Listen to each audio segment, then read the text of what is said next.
South Africans think they know Vusimuzi Cat Matlala. He is the man trending on TikTok and X, the alleged John Wick of Mamelodi, the businessman in branded shirts walking into the Alexandra Magistrates Court under heavy guard, the tenderpreneur whose company landed a 360 million rand health services contract from the South African Police Service. But once investigators began to peel back his life, they found something closer to an onion than a man. Each layer revealed another identity, another network, another set of dockets that never quite made it to judgment. One of the most disturbing layers sits not in Pretoria or Johannesburg, but in Mbabane, Eswatini.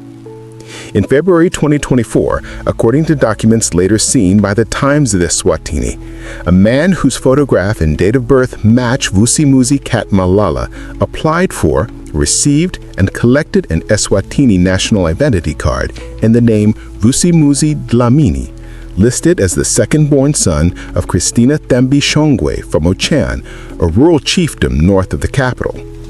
Shongwe has publicly denied that he is her child, insisting that her real second-born is a daughter, Vuyisile Shongwe, and community elders say they have never seen him in the area. On 27 October 2025, Acting Judge P.J. Du Plessis of the South Gauteng High Court in Johannesburg endorsed the refusal of bail in the Tobogo Tobajane attempted murder case and confirmed that this Eswatini ID was fraudulent. The judgment records that official Eswatini records showed the ID bearing the name Vusimuzi Dlamini and Matlala's photograph was irregularly issued and fraudulent and had been used to depart to Eswatini in February and on 19 April 2024 on foot with no record of return. The court noted that it carried his date of birth and picture even though police never found the physical original. At the same time, the High Court laid out how the state believed his money moved.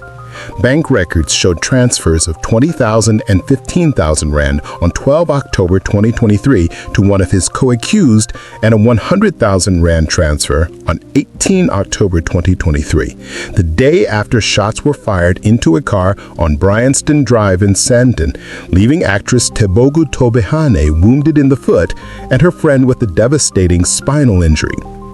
Prosecutors alleged this 100,000 rand was the payment for the hit, with 50,000 rand later moved to another co-accused's account.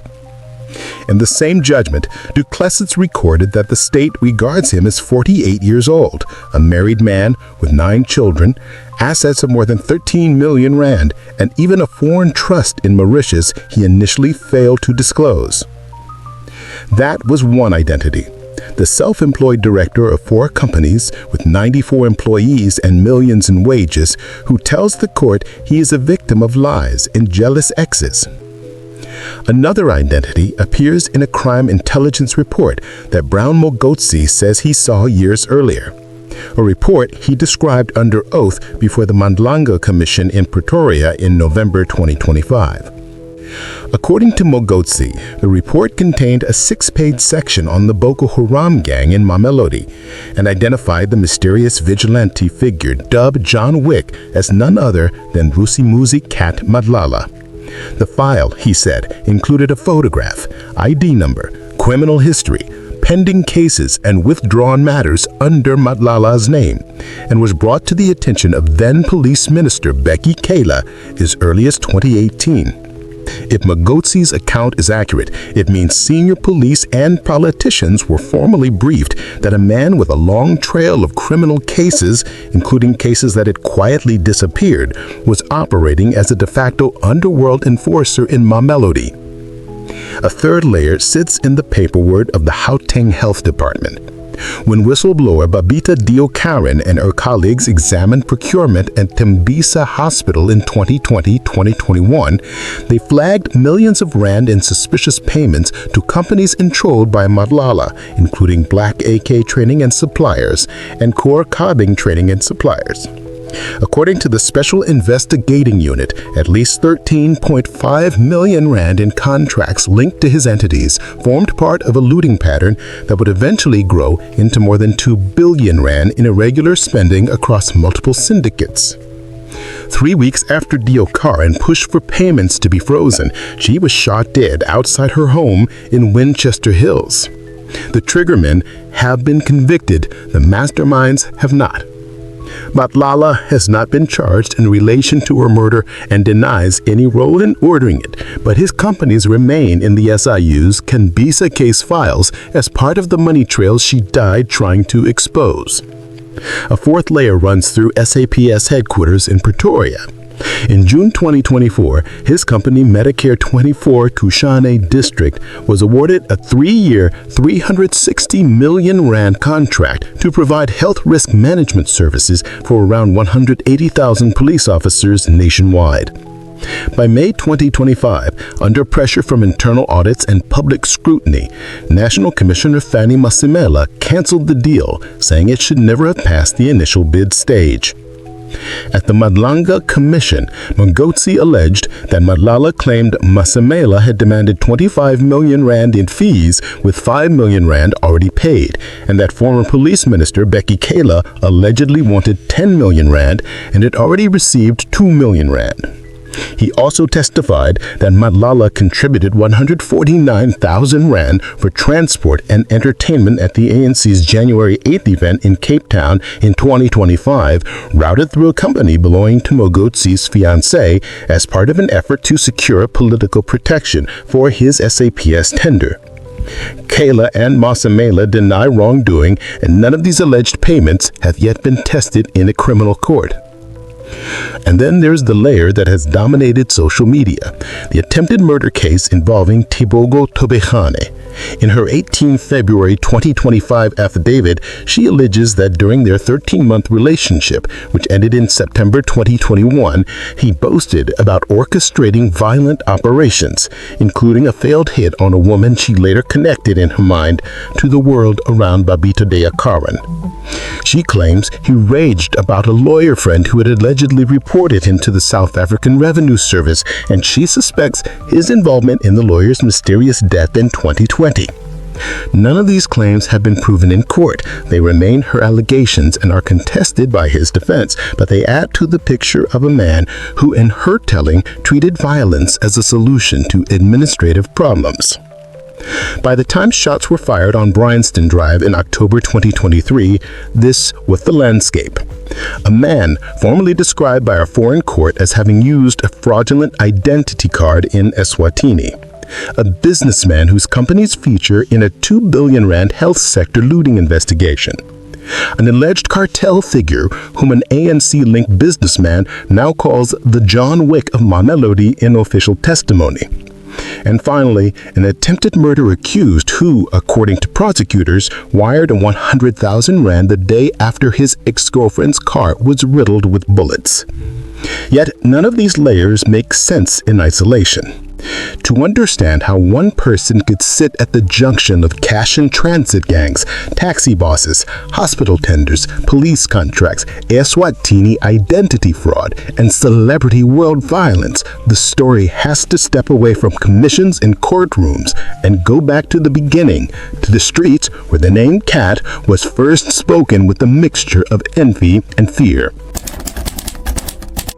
There is no publicly accessible birth certificate that neatly explains where Vusimuzi Matlala began his life. What is clear is that long before headlines called him a tender tycoon or national security threat, he was known simply as Vusi from the Township, a boy raised in the dense cramped settlements around Pretoria, where Mamelodi and neighboring areas absorbed thousands of black families pushed to the edges of the city. In the late apartheid years and the early 1990s, the townships east of Pretoria were places where politics, poverty, and policing collided. Taxi ranks doubled as employment offices and gang recruitment hubs. Shebeens hosted councillors, cops, and thieves in the same smoky room. Cash-in-transit van moved along predictable routes, and residents grew used to the sound of gunfire echoing along streets where streetlights did not always work. In this environment, boys learned early which men had money and how they got it. Taxi bosses arrived at funerals in convoys of minibuses and luxury sedans. Small-time thieves, fresh from house breakings or stolen car runs, flashed new sneakers and bottles of expensive liquor. There were not many formal jobs for young men without degrees. There were always informal jobs for those who could keep quiet, drive fast, or pull a trigger. People who later spoke to journalists described Vusi as someone who quickly understood that difference. They say he was not the loudest, but he watched who handled the money at card games, who paid the bribes at roadblocks, who came home after midnight with no questions asked. According to those accounts, his reputation did not start with spectacular heists.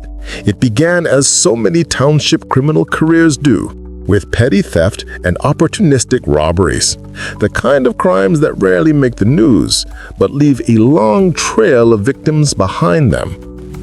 By the early 2000s, lists of previous cases started circulating on social media decades later, summarizing what activists claim are court roll entries: possession of suspected stolen property around 2000, theft of motor vehicles and other property-related offenses allegedly associated with his name. Several of these cases are said to have been withdrawn or to have collapsed. Without full public dockets, it is difficult to separate myth from record, but the pattern they suggest is familiar to many detectives. A young man who comes into the system often, but rarely stays there long. Police officers interviewed in later investigations describe how such men learn fast. Each arrest teaches them how dockets can vanish, how witnesses can be intimidated, how a committed lawyer can exploit overloaded prosecutors and weak police work. Whether every item on those social media lists is accurate or not, investigators agree on one point. By his late 20s or early 30s, Vusi Matlala had developed a reputation in parts of Mchunu as someone who knew his way around both sides of the law, a man who could operate in the gray zone between formal business, street-level hustling, and organized robbery. The nickname Cat did not arrive with the SAPS Tembisa saga. It emerged on the streets. Accounts differ on exactly when people started calling him that. Some say it came from his ability to disappear from scenes just before police raided. Others say it was because he always landed on his feet after cases fell apart. Whatever the exact origin, by the time police intelligence officers began to compare notes on unusual patterns in house robberies, hijackings, and small-scale heists around Pretoria, the moniker Cat was already in circulation. These early years mattered for more than just biography. They formed a blueprint. In a township context where taxi routes doubled as smuggling corridors and local police stations were under-resourced and sometimes compromised, a young operator who could build relationships with drivers, mechanics, corrupt officers, and lawyers had a head start. The same networks that moved stolen vehicles or contraband cigarettes could later be repurposed to move cash, weapons, or even political influence. At this point in the story, Matlala was still far from the tender boards and commission rooms that would later define his public image. He was, according to later reporting and intelligence files, part of a generation of township criminals who graduated from street-level robberies into more structured operations, learning, step by step, how to plan a job, how to control a crew, and how to make sure that the person who organized the crime was not the person standing at the crime scene when the police finally arrived. That gradual shift from opportunistic robber to planner is what sets up the next phase of his life. To understand how a man with no public service career could later sit at the center of police tenders worth hundreds of millions of rand, it is necessary to see how he first learned to treat crime like a business, with roles, hierarchies, and moving parts that could be outsourced, compartmentalized, and, when necessary, sacrificed. By the mid-2000s, South Africa's cash-in-transit, or CIT, economy had become its own kind of industry. Armored vans carrying wages and supermarket takings were targeted along predictable routes. Gangs specialized in different parts of the chain. Some stole the getaway cars, others acquired the rifles and explosives, others watched the guards' routines. A successful heist could deliver more money in a single morning than many workers earned in a year. Investigative pieces and internal police briefings that surfaced later linked Vusimuzi Matlala to this world, not as the man holding the rifle at the roadside, but as part of the planning and logistics in certain jobs. According to these accounts, his networks extended from Pretoria into parts of Johannesburg and Ekurhuleni, where taxi routes, depots, and protection rackets formed an invisible infrastructure around the heist economy. He was allegedly connected to crews involved in house robberies, hijackings, and CIT's attacks, though he has publicly insisted that his wealth came from legitimate business. Detectives familiar with those years describe a pattern in which the same surnames appeared repeatedly in case files, on bail sheets, vehicle registrations, and cell phone records, but the cases rarely ended in long sentences. Guns would be linked to one robbery, then to another. Vehicles used in heist would be traced back to the same clusters of panel beaters and car renters. Witnesses would recant testimony or disappear. Even when arrests were made, dockets stalled in the system. For someone like Matlala, these collapses were not just strokes of luck. They were lessons. Each failed prosecution showed where the system was weakest. Poor crime scene management, easily intimidated witnesses, underpaid detectives, and lawyers who knew how to push technicalities. Over time, investigators say, people in his orbit began structuring operations to exploit those weaknesses deliberately. The transition from stick-up kid to heist operator is visible in how his alleged operations changed. Instead of spontaneous robberies, there were planned jobs. Vehicles scouted in advance, lookouts posted at key intersections, weapons sourced, used once or twice, then moved out of circulation. Safe houses rented under third-party names. In this phase, he also started appearing more often in the orbit of taxi bosses and local strongmen who controlled not just transport, but territory. One of the most significant names in that ecosystem was the late taxi boss Sibiya, whose networks in Mamelodi and Greater Mchunu spanned routes, depots, and protection rackets. Internal commentary and later testimony suggest that operators like Matlala learned from figures such as Sibiya how to move from pure robbery into hybrid structures, where taxis, security companies, taverns, and farms could be used as fronts or storage points for money and weapons. By the late 2000s and early 2010s, according to journalists who later reconstructed the timeline, Cat was no longer just a name whispered on the street after a robbery. He was increasingly viewed in certain intelligence circles as part of broader syndicates in which heists, extortions, and protection overlapped. The violence was not only about cash, it was about controlling space, taxi ranks, informal markets, blocks of flats, and then turning that control into influence that reached beyond the township. Along the way, there were glimpses of how far these circles extended. One widely reported case in Johannesburg's Bedfordview area involved alleged hitmen connected to Czech crime figure Radovan Krejcir. In that environment of cross-border smugglers, corrupt officials, and private assassins, the distance between township gangs and international criminal networks was shorter than most South Africans realized. It was into this world that Cat steadily stepped, bringing with him the lessons of his early cases. Never be the man easily tied to the gun, always be close to the money, and understand which officials can be pressured or bought.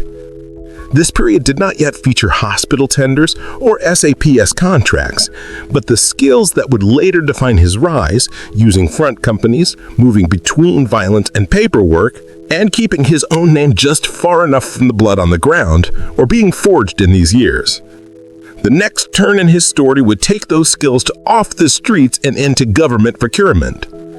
The same men who allegedly planned robberies began registering trading companies, opening security firms, and stepping into the world of health sector tenders. And that is where the path from township heists to state capture-style allegations becomes impossible to ignore.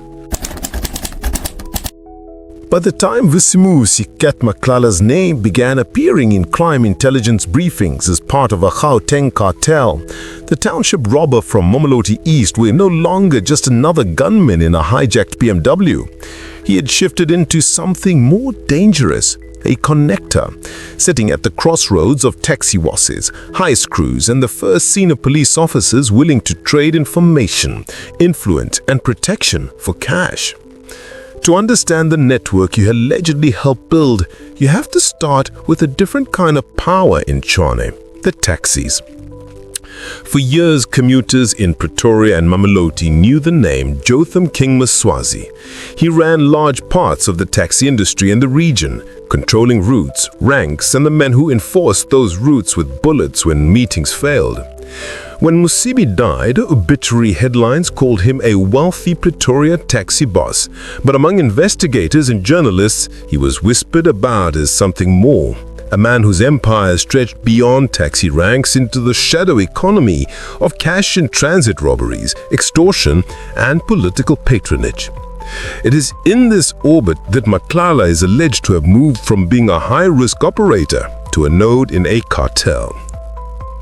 Investigators and crime intelligence officers would later tell the Madlanga Commission about a syndicate they called the Big Five, a Gauteng-based cartel specializing in drug trafficking, hijackings, tender fraud, extortion, and contract killings. In that testimony, Lieutenant General Dumisani Khumalo, head of crime intelligence, described the Big Five as a national security threat.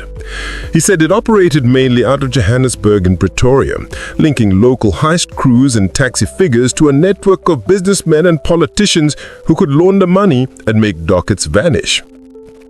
According to that evidence, Vusimuzi Matlala was one of the named members of this cartel, alongside another alleged underworld figure, Katiso KT Moleve, who would later be charged in the murder of DJ Somebody and other contract-killing cases.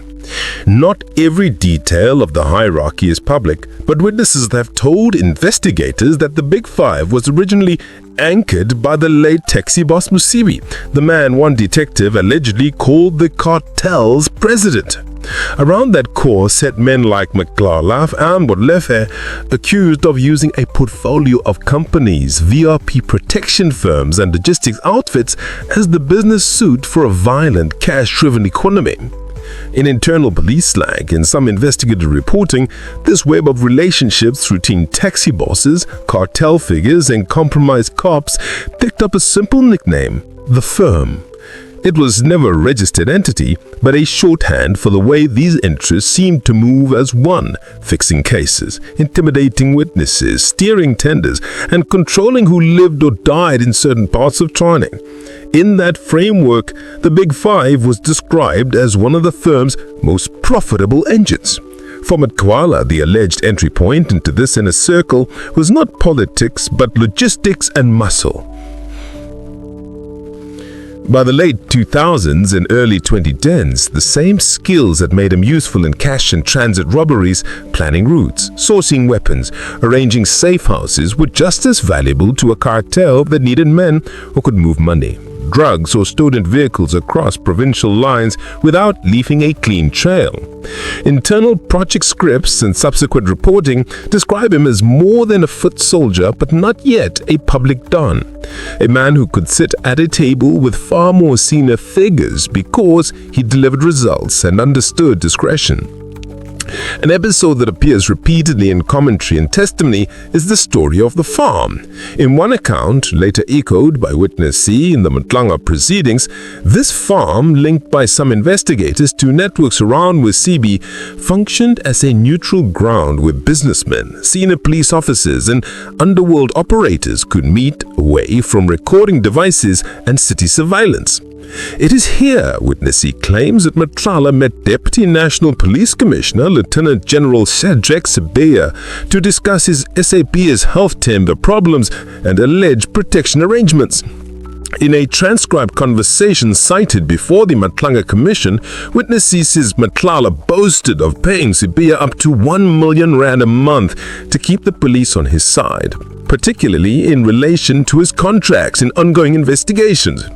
Sibiya is admitted having contact with Matlala, but insists those interactions were professional and limited, and he vehemently denies taking money or acting as a handler for the cartel. Whether every detail of that farm story is proven or not, it matches a pattern that crime intelligence laid out in public. Cartel members allegedly funneled money to specific police generals, investigators, and station commanders, turning parts of the SAPS into a private security service for organized crime. Humalo told the commission that Big Five money was used to pay ANC delegates' expenses at political events, to influence internal battles, and to lobby for the disbandment of sensitive units, especially the Political Killings Task Force in KwaZulu-Natal. Those claims sit at the center of the now explosive feud between KwaZulu-Natal Police Commissioner Lieutenant General Shansani Mkhwana and suspended Police Minister Senzo Mchunu. Mkhwana accuses Mchunu and his allies of dismantling the task force under pressure from criminal interest. Khumalo's testimony and the WhatsApp chats extracted from Matlala's phone offer one version of how that pressure allegedly worked. In those messages, prosecutors say Matlala appears not only as a businessman desperate to save a 360 million SAPS contract, but as a cartel actor, comfortable speaking to hawks bosses, police chiefs, and political fixers. One series of chats allegedly shows him coordinating payments for ANC event packages through Northwest businessman Baron Mogutsi, another figure now closely associated with Mchunu, in exchange for political protection. These later revelations cast his earlier career in a different light. The Township robber, who once learned how to make dockets disappear, now moved in a space where entire task forces could be dissolved. The man who once needed a friendly detective to lose a fire could now, according to testimony, speak directly to those with power over provincial units, national contract, and disciplinary proceedings. But there is another bridge between the street economy and the cartel: taxi territory itself. In Mamelodi, the fearsome reputation of the Boko Haram gang and its rivals had long been linked to taxi disputes, extortion of local businesses, and the control of drag routes. When crime intelligence officers and community members later described Mkhwanazi as a John Wick figure, someone alleged to have targeted Boko Haram members and then moved into their territory, they were not describing random violence. They were describing the cleansing and claiming of a market, alcohol outlets, shishinyamas, clubs, security contracts, and VIP escorts. Taxi bloodlines, ganglands, and cartel finances are different languages for the same map. In that map, the firm becomes more than a nickname. It is a description of how taxi bosses, cartel figures, and corrupted officers routinize their cooperation, making it feel less like isolated bribes and more than a permanent merger.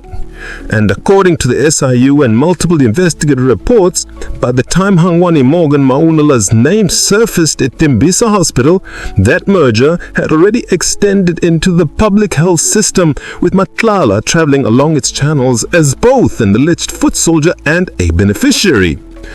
The next phase of his life would show how far those taxi and cartel legends could travel once they entered the world of hospital budgets and medical supply contracts. On 23 August 2021, just after 8 a.m., Babita Deokaran pulled her car into the driveway of her home in Winchester Hills, Johannesburg South, after dropping her daughter at school. A vehicle drew up beside her. Multiple shots were fired. Deokaran, a senior official in the Gauteng Department of Health and acting chief director of financial accounting, died at the scene. Within days, the country knew she had been a key whistleblower in an investigation into massive PPE and procurement corruption in Gauteng's health department. Over months, it became clear that one of her final warnings involved an obscure hospital on the East End, Tembisa Hospital. In her internal report, Deokaran flagged 217 possibly fraudulent suppliers and identified about 850 million rand in transactions she believed required urgent scrutiny, many of them linked to Tembisa. Among those companies were two entities that would later become central to the story of Vusimuzi Matlala: Black AK Trading and Suppliers and Korkabeng Trading and Suppliers. Both firms were small, little-known companies that, according to subsequent investigations, had suddenly begun receiving millions from Tembisa Hospital for goods and services that ranged from hospital consumables to equipment, despite limited track records and, in some cases, odd pricing patterns. Later, the Special Investigating Unit, SIU, would confirm that these companies form part of what it called the Mamelodi Syndicate, a network of at least 41 suppliers linked to businessman Hangwane Morgan Mamelodi, President Cyril Ramaphosa's nephew from a previous marriage.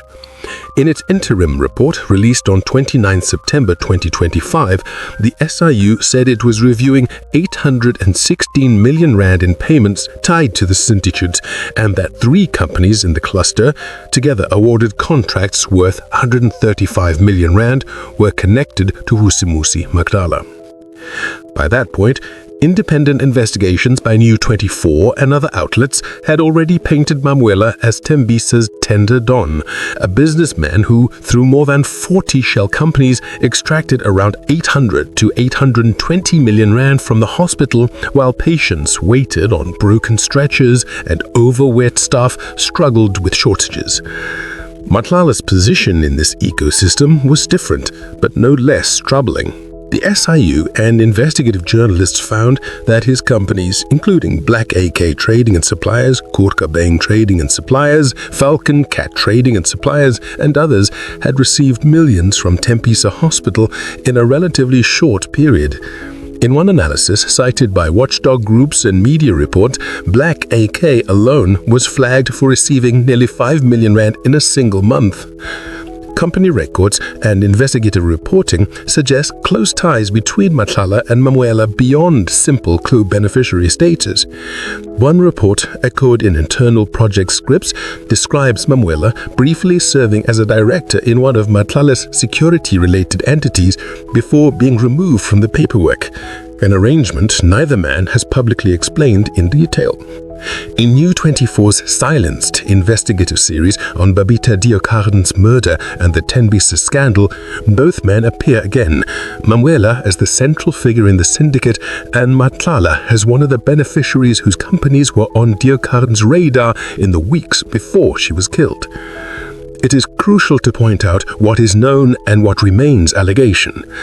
There is no public charge sheet accusing Vusimuzi Matlala of ordering or organizing Babita Deokaran's assassination. 6 men, the alleged triggermen, have been convicted and sentenced for the murder, but the identity of the masterminds remains an open and bitter question for Deokaran's family and parts of civil society.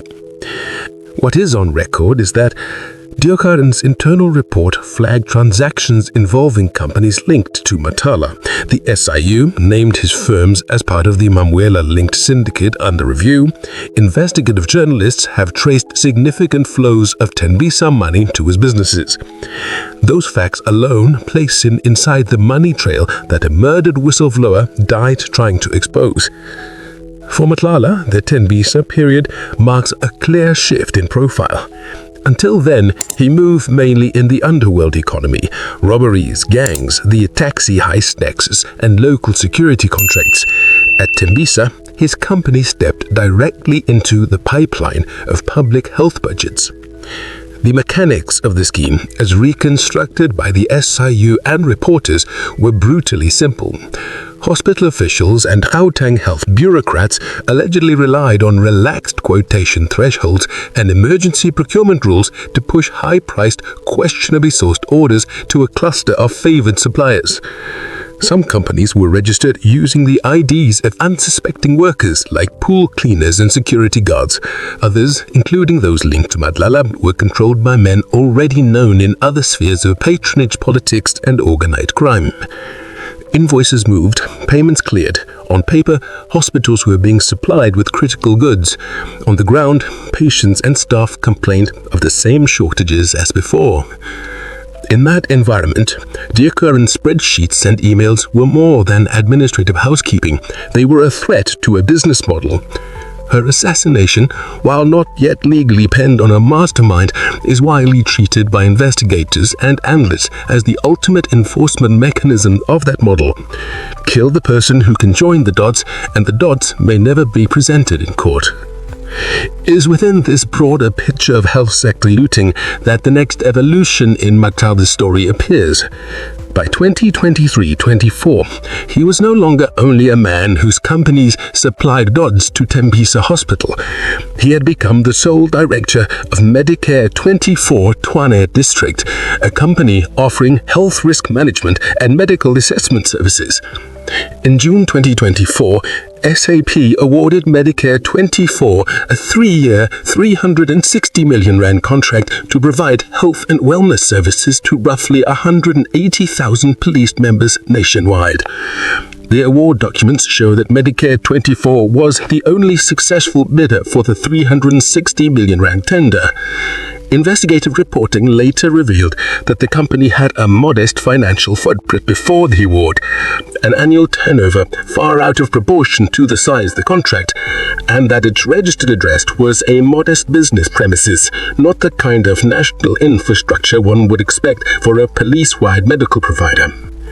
In internal narratives and interviews like the News 24 reporting notes segment, journalists describe how Matlala, now once connected to Tembisa through smaller supply deals, now positioned himself as a health services magnate, renting a private clinic on SAP property in Pretoria, bringing in medical staff, and insisting that he was simply a businessman offering a legitimate national wellness program. Behind the scenes, however, alarm bells were already ringing. Counterintelligence officers, some of whom had encountered his name in earlier organized crime files, questioned how a man with that background had secured such a contract. Within months, their suspicions would merge with Khumalo's cartel evidence and with Deokaran's Tembisa spreadsheet into a single darker picture. The Tembisa story shows one layer of that picture, how hospitals became feeding grounds for shell companies tied to people like Hangwani Morgat Mamelodi and Vusimuzi Matlala, and how a whistleblower died after warning that something was terribly wrong. The SAV tender would reveal another layer. What happens when the same ecosystem stretches its hand from hospital corridors into the heart of the police itself, binding cartel money, political power, and state security together in a single contract? That is the terrain on which the final act of his story unfolds, with a man who once ran township robberies under cover of darkness is now accused in full public view of helping to capture parts of the state meant to stop men like him. By the early 2020s, Vusimuzi Matlala was living in two parallel worlds. On paper, he was the Tembisa Hospital supplier who had just secured a 360 million rand health services contract from the South African Police Service through Medicare 24 Tshwane District. In the townships and night squats around Pretoria and Johannesburg, he was a name whispered in connection with contracts of a very different kind: assassinations, territorial wars, and a shadow conflict with one of Gauteng's most feared gangs. To understand how those worlds overlapped, it helps to go back to Mamelodi in 2021. That year, residents began talking about the mysterious gunman they called John Wick. Between August and October, a string of shootings targeted alleged members of Boko Haram gang, a group long accused of terrorizing businesses and residents through extortion, kidnappings, and protection rackets. The killings were brazen. In one case, an apparent gang leader, Philip Mkhwanazi, was executed in broad daylight. Video of the shooter circulating online showed a con figure continuing to fire even after the victim had fallen. Police acknowledged a pattern of gang-linked murders, but publicly said they had no confirmed identity for the vigilante. For ordinary people living under Boko Haram's grip, John Wick was sometimes spoken of as a twisted kind of hero. For law enforcement, the students were another sign that the state was losing its monopoly on force in parts of Tshwane. Years later, in November 2025, that ghost acquired a name at the Madlanga Commission. On 11 November, alleged crime intelligence contact agent Brown Mogotsi told Justice Mbuyiseli Madlanga that in crime intelligence circles and in communities around Tshwane, Vusimuzi cat Matlala was known as John Wick, the man who allegedly orchestrated killings of Boko Haram members in Mamelodi from around 2018 onwards. He alleged that former police minister Beki Tsela had been briefed about this as early as 2018, long before Matlala's SAPS tender became a scandal. These are explosive claims. They have not been tested in a criminal court, and police have never publicly confirmed the true identity of the vigilante who terrorized Boko Haram. What they do reveal is how by 2025, Matlala's name had moved far beyond tenders and blue lights into the realm of gang wars and clandestine killings. The pattern of violence around him was no longer confined to Mamelodi. On 20 November 2022, popular Pretoria DJ and businessman Upa Sepoka, DJ Somebody, was gunned down in a hail of bullets on Woodmead Drive in Johannesburg. Witnesses described more than 40 rounds being fired into his VW Golf. He and the bodyguard died at the scene. In March 2022, another entertainer, DJ Veti's Hector Butelezi, survived the shooting in Orlando East, Soweto. Taxi boss Joy Sibanyoni was attacked near the Centurion Golf Estate in August 2022, while businessman Don Indleni was killed in March 2023.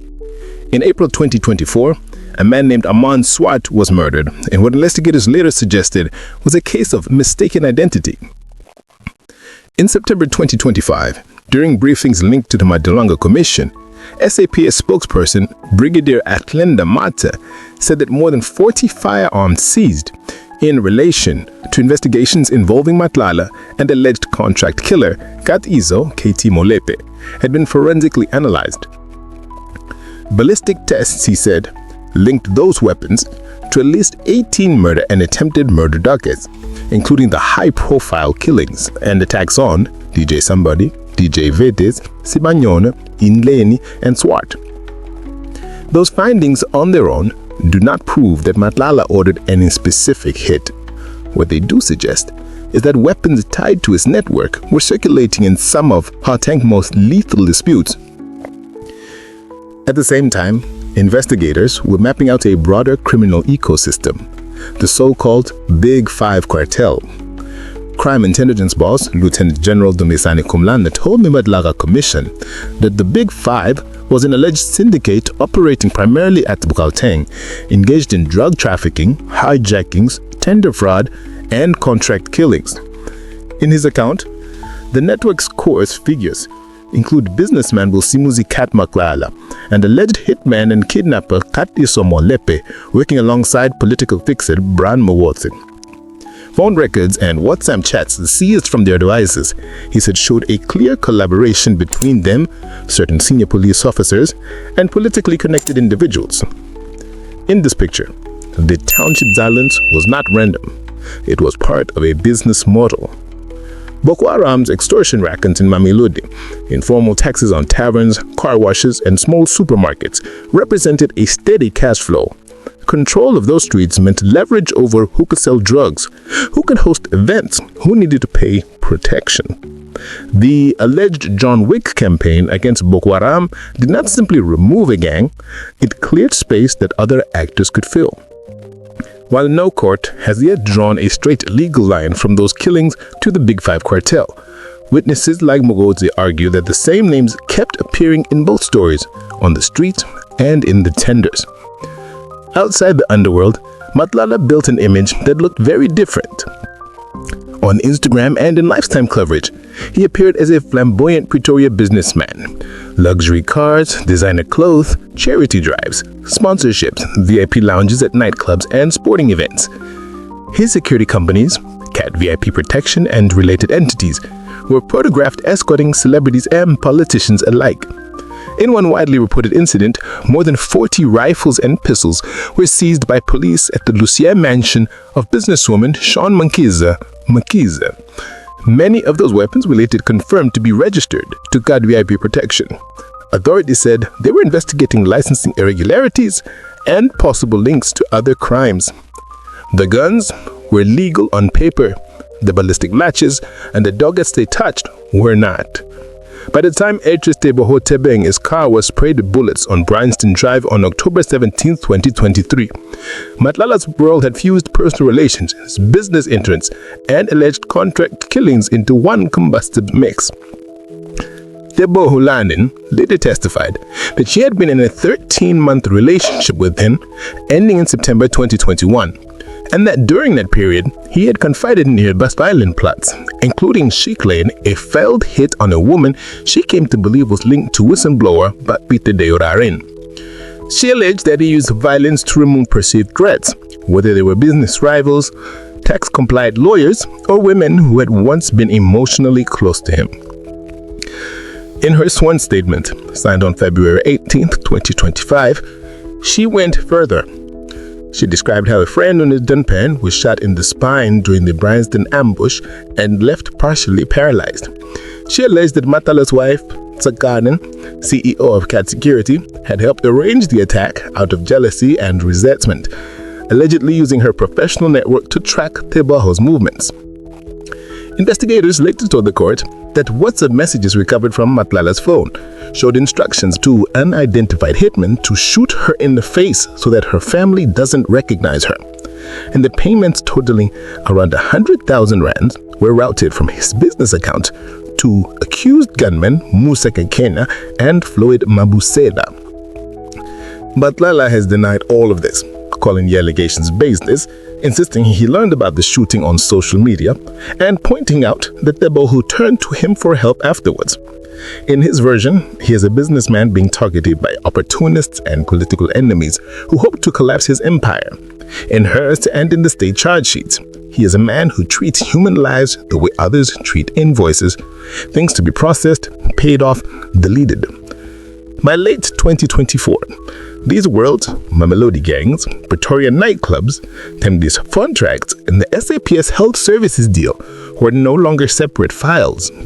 They formed a single picture on crime intelligence briefing slides, with one name in center. The next phase of the story would show how that name moved from the background of corruption dossiers to the front row of a judicial commission and from a skylining antidros to a maximum security cell. The pivot from township violence to state capture came to a contract worth 360 million rand and a set of WhatsApp messages that turned an underworld biography into a national security question. The SAPS Health Services contract that helped blow open this story began as a line in a tender bulletin. In June 2024, a company called Medicare 24 Chwangi District, with Vusimuzi Kat Matlala as its sole director, was awarded a 3-year, 360 million rand contract to provide health risk management for the South African Police Service. The work included screening police members for incapacity leave, handling ill health retirements, assessing injuries on duty, and conducting wellness and surveillance programs for a force of roughly 180,000 officers. On its face, it was a critical administrative service. On closer inspection, it raised red flags. Investigative reporting revealed that while Medicare 24 was winning this national-scale contract, its director was already under scrutiny in a special investigating unit probe into irregular Tembisa Hospital tenders. Black AK Trading and Korka Bank Trading, companies linked to Matlala, had been flagged in 2021 as part of a cluster of suspicious suppliers identified by Babita Deokaran before her assassination in August that year. The SIU later reported that 3 firms tied to him had received more than 13.5 million rand from Tembisa Hospital in contracts suspected to involve fake bid documents and inflated invoices. Yet, while those investigations were underway, police procurement officials channeled one of the biggest health contracts towards the same network. By early 2025, pressure on the SAPS contract intensified. Crime intelligence was probing kidnappings and alleged extortion involving figures in the broader Big Five cartel, including Katiso KT Molifa, while journalists were asking how a Tembisa Hospital tender suspect had become the guardian of police medical files. In January 2025, National Police Commissioner General Fani Masemola confirmed that the 360 million rand Medicare 24 contract had been flagged for fraud and related offenses, and that a forensic audit was underway. In mid-2025, he cancelled the deal outright and told Parliament it would be re-advertised once the audit was complete. The cancellation did not just hurt business. It pulled back the curtain on how politics, tenders, and alleged cartels overlapped. At the Madlanga Commission, Lieutenant General Dumisani Krumswana presented a WhatsApp trail, he said, linked the Medicare 24 contract to political fundraising. In messages dated around 8 January 2025, alleged fixer Brown Mogodzi asked Matlala to pay 111,000 rand for a silver package table at an ANC Presidential Business Forum event. According to Krumano, the money flowed from Medicare 24's account into a company associated with Mogodzi, and from there towards political purposes, even as the SAPS contract itself was under internal review. Matlala complained in the chats that the relationship felt one-sided, saying he had stretched himself financially but was not seeing results.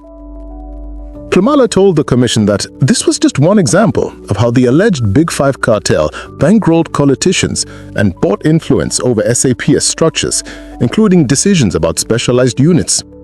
In his version, the same network that benefited from Tembisa Hospital contracts and the 360 million rand police tender also pressured decision-makers to disband the KwaZulu-Natal Political Killings Task Force on 31st December 2024, a move that critics say weakened investigations into politically connected murders. By then, Makala's relationship with the state had shifted from supplier to subject. On 14 May 2025, crime intelligence officers arrested him in Midrand. According to court records, he was charged with attempted murder, conspiracy to commit murder, and money laundering, primarily linked to the 17th October 2023 ambush on Tebog Otobajan's vehicle near Bryanston Drive. Investigators alleged that he had arranged for payment to accused hitmen, coordinated surveillance of her movements, and used his businesses to move money. He pled not guilty. As his bail hearings unfolded at the Alexandra Magistrates Court and later in the Johannesburg High Court, a sharper official portrait emerged. Prosecutors argued that he was both a flight risk and a danger to the public. They told the court that he possessed a fraudulent Eswatini identity document, that he had access to a private jet and offshore bank accounts, and that his companies controlled dozens of firearms. Magistrate and High Court judges agreed with the state that these factors, combined with the seriousness of the charges and his alleged cartel links, made release too risky. On September 17, 2025, his bail was denied, a later appeal also dismissed. Inside prison, the story did not end.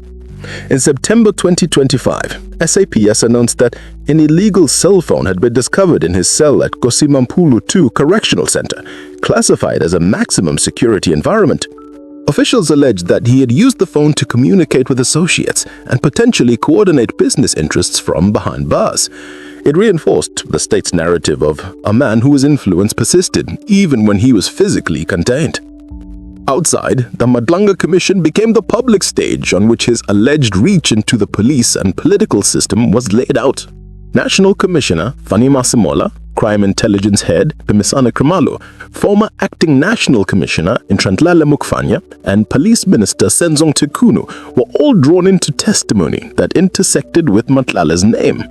Krumalo's evidence described the Big Five cartel as a complex syndicate whose members were chosen for specific skills, political connections, financial engineering, violence. He said phone records showed Matlala exchanging messages with Hawks Head Leseje Seyona, Ekurhuleni Metro Police Deputy Chief Julius Mkhwanazi, and ministerial associates about tenders, dockets, and the fate of specialized units. Mkhwanazi, the KwaZulu-Natal Provincial Commissioner, had already shaken the country in July 2025 when he accused Mchunu, Mogodzi, and Sibiya of interfering in anti-cartel investigations and linked them to what he called a criminal capture of the police. His testimony, appearing in uniform, declaring "I will die for this badge," set the tone for a commission where an alleged Township heistman from Mamelodi suddenly occupied the same paragraphs as ministers and generals. Then came Brown Mogodi's turn. In mid-November 2025, he told the commission he had worked as a clandestine contact agent for crime intelligence, and that part of his work involved legend building, constructing false identities. He alleged that Vusimuzi Cat Matlala was the real John Wick of Mamelodi, responsible for vigilante killings of Boko Haram members. That Matlala had funded ANC events and ministerial campaigns, and that he had paid large sums to senior police officials like Deputy National Commissioner Sibiya to secure protection and influence over investigations. Some of these claims echo earlier media reports and a controversial dossier circulated by private investigator Mike Police, but none have yet been proven in a court of law. Mogodi's credibility itself is contested. Politicians like ANC Secretary General Fikile Mambalulu have publicly dismissed him as a comrade Tutsi, and the ANC has stressed that his membership has lost. The commission will ultimately have to weigh his evidence against that of police generals, documentary records, and cross-examination. For now, which is undeniable, is the paper trail. There is an official record showing that a company he controlled received tens of millions of rands in public sector contracts, that SIU and Hawks investigations linked his firms to irregular hospital tenders flagged by a whistleblower who was later murdered, that the police awarded his company a 360 million rand national health contract while those probes were underway, and that the same contract was later cancelled amid findings of irregularity. There are charge sheets and court rulings that state he is accused of orchestrating an attempted murder on Bryanston Drive and money laundering to alleged hitman, that he has been denied bail as a high-risk, high-influence suspect, and that he is suspected of using false identity documents and offshore structures to move or hide assets. There are commissioned transcripts that document WhatsApp conversations about 111,000 rand silver package tables at ANC events, attempts to protect a 360 million rand tender, and messages that senior police officers describe as evidence of a cartel's attempt to capture the state's security machinery. What remains contested is motive, hierarchy, and control. Did Vusimuzi Cat Matlala mastermind a coherent criminal project stretching from township gangs to the national police budget? Or did he surf waves of corruption and violence he did not fully control? Were ministers and generals his protectors, his partners, or simply opportunists operating in the same dirty water? His lawyers insist he is a businessman caught in a political storm, blamed for the sins of a system that has long rewarded proximity to power. Investigators and whistleblowers portray him as something else, a symbol of how far organized crime has seeped into the state and how easily guns, tenders, and political slogans can be woven into the same fabric. Whatever verdict history delivers on the man called Tat, history already shows how one alleged crime boss can sit at the center of hospital contracts, police tenders, and blue light convoys. If that is possible, how many others are still off camera? Like this video to keep it in the algorithm, subscribe so you don't miss the next dossier, and share it with someone who thinks they already know this story. Then tell us in the comments in one sentence, who really runs South Africa? The people on the ballot or the people on the invoices?